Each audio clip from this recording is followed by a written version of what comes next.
Bloomberg Audio Studios. Podcasts, radio, news. You're listening to the Bloomberg Intelligence Podcast. Catch us live weekdays at 10 a.m. Eastern on Apple CarPlay and Android Auto with the Bloomberg Business app. Listen on demand wherever you get your podcasts or watch us live on YouTube. So let's get to the news out of Canada. Prime Minister Justin Trudeau resigning as Liberal Party leader and Prime Minister, suspending the Canadian Parliament until March 24th. Trudeau said in a press conference and speech in Ottawa that Parliament needs a reset and needs to calm down. Want to just get the latest with Laura Kane, Ottawa Bureau Chief, joining us. Hey, Laura, what was unexpected? What did you learn from this? Well, one thing that was unexpected was his reflection on Chrystia Freeland, his finance minister, who resigned in mid-December and really kicked off this crisis for his leadership. You know, calls had been growing for him to resign leading up to that point, but it was really her issuing that scathing resignation letter that accused him of costly political gimmicks and failing to keep the fiscal powder dry in advance of Trump's presidency that really, led to his demise as Liberal leader.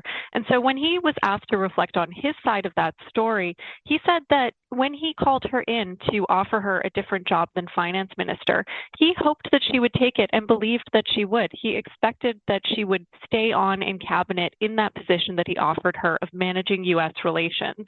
And he did not anticipate that she would, resign as finance minister very publicly and trigger this crisis. And so it was interesting to hear that. And he also said that he had hoped she'd stay on as his deputy prime minister as well, which was something we didn't necessarily know before. So I did find that surprising. But apart from that, it did sort of unfold as we expected. And I'll just add that he did confirm that a confidence vote on his government would be held in March when the Parliament resumes March 24th. And so that would mean Canada goes to an election pretty soon after that, potentially with an election day in late April or early May. That is, assuming that the opposition parties keep their word and do as they've told Canadians they would and bring down this government. All right, Laura, thank you so much for your reporting. Really appreciate that. Laura Kane, she is Ottawa Bureau Chief. Justin Trudeau news today that he'll be stepping down as leader of the Liberal Party in Canada. You're listening to the Bloomberg Intelligence Podcast. Catch the program live weekdays at 10 a.m. Eastern on Apple CarPlay and Android Auto with the Bloomberg Business app. You can also listen live on Amazon Alexa from our flagship New York station. Just say, Alexa, play Bloomberg 1130. Michael Barr of the Fed stepped down. I called him William Barr when I wrote the news. My bad. Michael Barr, stepping down as Fed vice chair for supervision. He's going to hold on to his post in the Fed, just stepping down as Fed vice chair for supervision. He's going to depart on February 28th unless a successor is confirmed earlier. So guess who's here? Michael McKee. Bloomberg International Economics Policy Correspondent, not joining us on that. Who does the news for us. I know, so I was like, Michael Barr. Yeah. Wait, no, it's got to be William. My bad. Okay, so why is he resigning for this specific post? Sorry. This post is relatively new. It came in after Dodd-Frank, and there have really been there have been two people, basically, who have had the job in the past. And the tradition sort of started in the last administration, with the vice chair resigning at the time. And now you've got Michael Barr following through, because basically you get a new administration like this with a big philosophical change, and it's going to be a big philosophical change in regulation. And so Barr, in his statement, said the risk over dispute over the position would distract the Fed from its mission. So he's decided to resign as vice chair for supervision, which has big implications for banks. Keep an eye on bank stocks, because basically what this tells you, the Fed says it won't make any new major bank regulations until a successor's in place. And with Barr leaving, that probably means that the Basel III endgame proposal is on life support at this point, if it even has a breath left. And so that's major news for financial firms, because the Trump administration would be expected to sort of junk that. But the interesting thing is, he's not resigning as governor, and there are no openings on the Fed, at least not until January of 2026. And so the incoming administration cannot name a new person to the job. They could elevate one of the current governors to the job. Interesting. So, again, I'm just looking at the banks, over the past year, they're all up kind of 30, 40%, kind of the big banks, JP Morgan, Bank of America. So it feels like, I guess since the election, people said banks are one of the places you have to be. And I guess this is just another example of how things are changing. Yeah, there's been a feeling that the incoming administration would pull back on the Basel III requirements, the additional capital that the big banks would have to hold. And so this is going to be seen as good news for them. And this will just sort of confirm the idea that that's probably what's going to happen. So endgame, Basel III endgame is the endgame.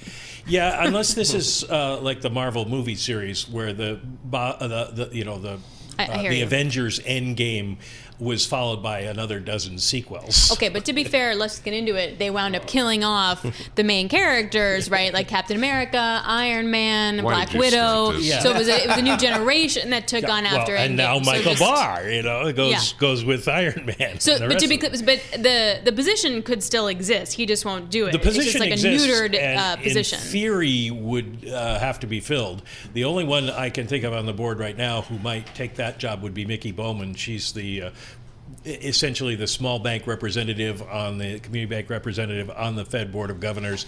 She's been heavily involved in the regulatory efforts of the Fed and has been a big opponent of a lot of what we've seen in the Basel proposals. And so she might be the choice. She is a Republican, and people had thought she might be a candidate for that job or one of the other bank regulation jobs. But at this point, she'd be about the only one I could think of that would take the job because it's less of monetary policy and much more regulation. So that's the Basel III narrative. There's also a broader narrative in the marketplace, Michael, that a Trump administration would be positive for M&A activity just in general, maybe from a regulatory perspective, if nothing else. An easier, lighter touch from the Federal Trade Commission, the Department of Justice. What are you hearing about that type of narrative? Is that something, because I'm hearing bankers, lawyers putting that out there. Well, it makes logical sense, put it that way. And there is some pent-up M&A demand out there. How much there is in the banking sector, I don't know. Mm-hmm. That's a question for some of the bank analysts that you have on, because we saw a lot of consolidation in the past following the financial crisis. But there are always mid-sized banks that are looking to get a little bit bigger. And so I would imagine in that space there is going to be some business for those lawyers and lenders. I'm not sure that we will see a big impact in the mega banks, except as lenders, perhaps, because they're already at their limit for how many deposit customers they can have. But it is going to be a new era. A new era.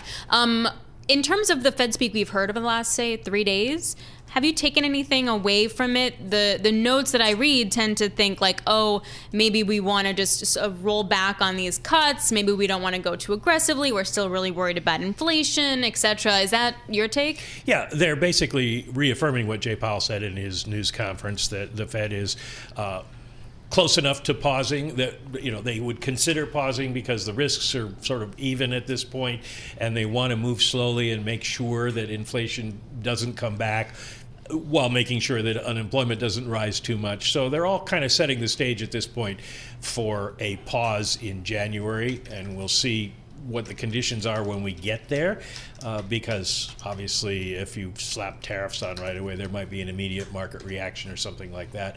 But right now it looks like a pause in January, and then we'll see what happens by the time they get to March.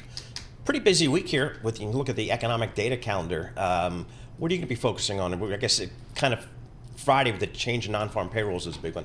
How are you prioritizing? That's going to be the big one. It's an interesting situation because on Thursday in Washington, you have the Jimmy Carter Memorial, and that's pushed a lot of stuff into Wednesday, like jobless claims will be out Wednesday. And also it's moved up the calendar for Treasury auctions to Tuesday and Wednesday. So at this point, it looks like by the time you get to Thursday, there will have been a sort of data and information void for the markets.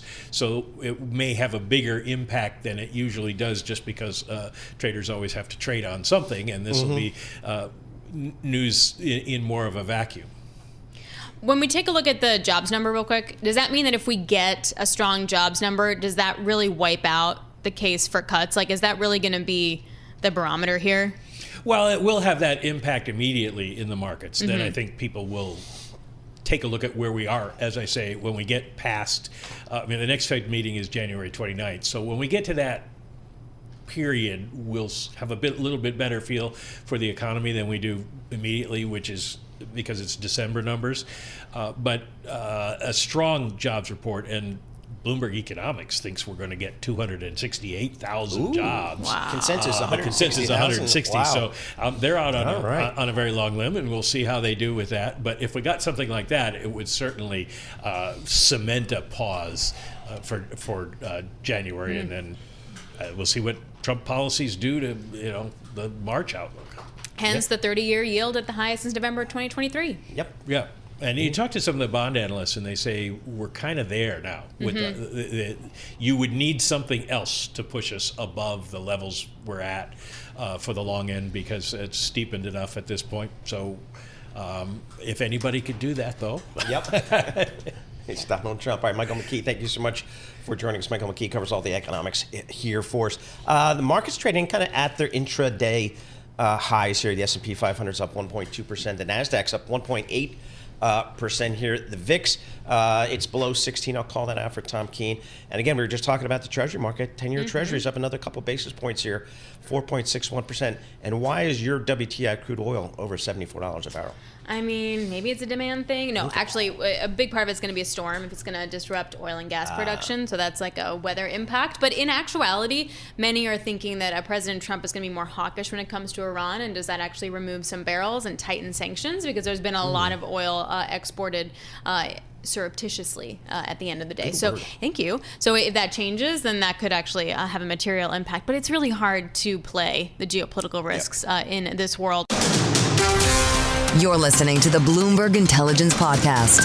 Catch us live weekdays at 10 a.m. Eastern on Apple CarPlay and Android Auto with the Bloomberg Business app. Listen on demand wherever you get your podcasts, or watch us live on YouTube. Alix here alongside Paul Sweeney. This is Bloomberg Intelligence Radio. We bring you all the top news in business, economics, and finance through our lens of our Bloomberg Intelligence folks. They cover 2,000 companies and 130 industries all around the world. We also tap our great experts outside of Bloomberg for their take on the market. And we go to one now. Shana Sissel is president and CEO of Banríon Capital Management, and she joins us. So usually January is like one of the best months for inflows, right? Like, do we buy the January effect here? I don't know if I buy the January effect this year. We also normally get a Santa Claus rally that we didn't get this year either. So I think we have a new administration coming in. There's some uncertainty there. But overall positives for the markets. Inflation, though, remains a headwind. The Fed is more hawkish than they were. So there's certainly some things to be concerned about. But that doesn't mean I wouldn't put money into the market. I'd just be really selective on where I do put money in the market. So, Shana, Bloomberg News, MLive is out with a survey we do with a third party. People are still buying this Trump trade. I mean, 61% of the respondents feel like risk assets are going to move higher. Is that what you're still hearing from your clients? Is there still that type of trade out there? Well, I think it's more of a mindset of the last, 15 years, if you think about it. I think we are largely more optimistic because there's an entire generation of investors that don't know what it's like to have a flat to down to volatile market. And there's an expectation that what we've been seeing, which is double-digit returns on average since the financial crisis bottomed. And that, I think, is kind of coloring the expectations of the average investor. I do think that overall the Trump trade is positive for equities, but I do think we need to temper our expectations in the fact that 20% plus returns of the S&P 500 for multiple years is not normal, and there is going to be a return to normalcy at some point. When that is, I don't know, but there are certainly reasons to think that 2025 could be the year we return to normalcy and, God forbid, get 8 to 10% returns on the S&P 500. Right. It's like normalcy, but it's not like you're getting negative return or anything. What's interesting is that Fed official Lisa Cook said that AI and private credit are among financial stability risks. That was in a speech earlier this morning. That kind of touches on your area of expertise, right? The alternative landscape. What do you think about that kind of sentence? Well, AI, I think, is interesting that was thrown in there because that doesn't necessarily impact the capital markets per se. I think it's more the whole, trends around it and all of the FOMO that goes into wanting to be involved with the AI trade. But it's not necessarily specific to how the structure of capital markets work, but private credit is. And I think that's an interesting comment. If you think about the explosion of private credit, it happened during and after the financial crisis as traditional banks became less able and less willing to provide capital to small businesses, to lower credit, that kind of thing. And there was this need for this secondary non-bank financial lending market, which is where private credit kind of exploded. It's always existed, but that's where it really became a much bigger part of overall capital market structure. And, the same risks that existed prior to that in terms of lower quality lending, lending to non-traditional types of businesses, things of that nature, those risks still exist, right? And AI is part of that. Crypto is part of that. And when I mean AI and crypto, I don't necessarily mean actual crypto and AI as an investment, but companies related to that, ancillary, that need capital. And so I do think that private credit, because so much money has rushed into it, that tends to push folks to make loans and to provide capital at a higher risk. And so I can see why she would have mentioned private credit. So CES kicks off in earnest tomorrow out in Las Vegas. And we heard from Dan Ives of Wedbush Securities this morning that, once again, AI is going to be front and center. From your perspective on the alternatives front, do you feel like there's a lot more to go with this AI story? It feels like it's a long-term trend, not a short-term issue at all. Oh, I agree. It is a long-term trend. But what happens when we have these long-term trends? And let's think about, I know it feels like AI has been all we've talked about for a really long time, but let's think about what the last hottest trend was, where all the money, especially in the private markets like venture capital and private equity, was just throwing money at anything that had the word blockchain or crypto in it. And what happens is all the money runs, and there's people who probably shouldn't have gotten capital, did not have great business models or business plans, but because they had those two really, really important buzzwords in their pitch decks, they were able to capture assets and capital as a result. And then what happens is you find out who the winners and losers are going to be, and there's always things that blow up on you. And I think AI is kind of in that trend right now. And as we get a little bit further into the AI, development, you will see similar things happen there because so much money ran into it. All the VCs wanted to have anything and anything that had AI associated with it. And there are going to be things that not just don't work, but blow up in spectacular fashion as a result. So I think AI as a trend is a big deal, just like when we had the tech bubble, the same thing. It was a game-changing type of technology, type of trend. But as a result, a lot of money runs after it and goes into bad things. Shana, always good to get your perspective. Thank you so much. Happy New Year. Shana Sissel, President and CEO of Banríon Capital Management, joining us. You're listening to the Bloomberg Intelligence Podcast. Catch us live weekdays at 10 a.m. Eastern on Apple CarPlay and Android Auto with the Bloomberg Business app. Listen on demand wherever you get your podcasts or watch us live on YouTube. All right, S&P 500 up mid 20% in 2023, up mid 20% in 2024. Can you top it in 2025? That's what the pros have to figure out here. Brian Vendig joins us here. He is a Chief Investment Officer at MJP Wealth Advisors. Brian, I'm sure you're out there with your look-ahead letter recently, telling your clients kind of what you're looking for 2025. What'd you tell them? Yeah, thanks, Paul, and great to be with you. Well, I think we're still constructive on the markets over the balance of the year, but I think it's going to be the tale of two cities, as we've seen in some other years in the past, where we have the policy uncertainties, these policy pieces, I think, that need to come together as we've seen in recent headlines this morning, with the new administration coming to town and what's going to happen with tariffs, spending, taxes, and immigration, paired with, are we still going to have earnings growth for the S&P and other parts of the cyclical parts of the economy over the balance of the year? And I think until we get through this policy uncertainty, and also uncertainty that the Fed gave us back on December 18th regarding monetary policy in 2025, it's going to be choppy in the markets. I think that's easy for me to forecast, Paul and Alix. But I think if earnings is there, and we've heard from some Fed officials, from some Fed speak this morning, as you mentioned, the economy's on stable footing. Inflation probably will be sticky over the course of the year due to housing pricing. And some seasonal adjustments there. But at the end of the day, if consumers have a job, consumers will spend. We expect lower spending, but we still expect earnings to grow double digits for the S&P, and also maybe some participation coming in the markets from some areas outside of mega cap tech, even though this morning we know mega cap tech is in front of investors' optimism for a good year. I guess the question then becomes, where do earnings actually grow? So do earnings for, say, the mega cap Mag 7 come down, and then the rest of the S&P earnings go up, and that spread narrows? Yeah, Alix, that's a great point. I mean, that's our view.